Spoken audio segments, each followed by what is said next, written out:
സ്ഥലങ്ങളിൽ എന്തുണ്ട്, തിലാവത്തിൻ്റെ സുജൂദ് ചെയ്യേണ്ട സ്ഥലങ്ങളുണ്ട് അല്ലേ. നമ്മൾ ഇഖ്റ ബിസ്മി റബ്ബിക്കല്ലദീ ഖലഖക ഓതുമ്പോൾ അവസാന ഭാഗത്ത് വരുന്നുണ്ടല്ലോ ആയത്ത്, അത് ഉൾപ്പെടെ 14 സ്ഥലങ്ങളിൽ സുജൂദ് ചെയ്യേണ്ട തിലാവത്തിൻ്റെ സുജൂദ് ഉണ്ട്. ഒരു സ്ഥലത്ത് സ്വാദ് സൂറത്ത് ഓതുമ്പോൾ ശുക്രിൻ്റെ സുജൂദുണ്ട്. ശുക്രിൻ്റെ കാരണം നമ്മുടെ നന്ദി സൂചകമായിട്ടുള്ള സുജൂദുമുണ്ട്. ഈ സമയങ്ങളിൽ നമ്മൾ എന്ത് ചെയ്യണം, ഒരു സുജൂദ് ചെയ്യണം. അപ്പോൾ ഈ ഭാഗങ്ങൾ ഇങ്ങനെ ഓതിക്കഴിഞ്ഞാൽ മുസ്ഹഫ് ഒന്ന് ക്ലോസ് ചെയ്യുക, എന്നിട്ട് അല്ലാഹു അക്ബർ എന്ന് തക്ബീർ ചൊല്ലി ഒരു സുജൂദ് ചെയ്യുന്നു, നേരെ ഇരിക്കുന്നു, സലാം വീട്ടുന്നു. ഇതാണ് സുജൂദ് തിലാവ എന്ന് പറയുന്നത്.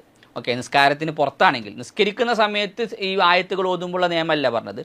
നിസ്കാരത്തിന് പുറത്ത് നമ്മൾ സാധാ വീട്ടിൽ നിന്ന് ഇങ്ങനെ ഓതുകയാണ്. അപ്പോൾ ഇഖ്റ ബിസ്മി റബ്ബിക്കല്ലദീ ഖലഖ് ഇങ്ങനെ ഓതി അവസാനത്തെ ആയത്ത് വരുന്നത് എന്താണ്, തിലാവത്തിൻ്റെ സുജൂദിൻ്റെ ഭാഗമാണ്. അപ്പോൾ നേരെ ഖുർആൻ ക്ലോസ് ചെയ്യുന്നു.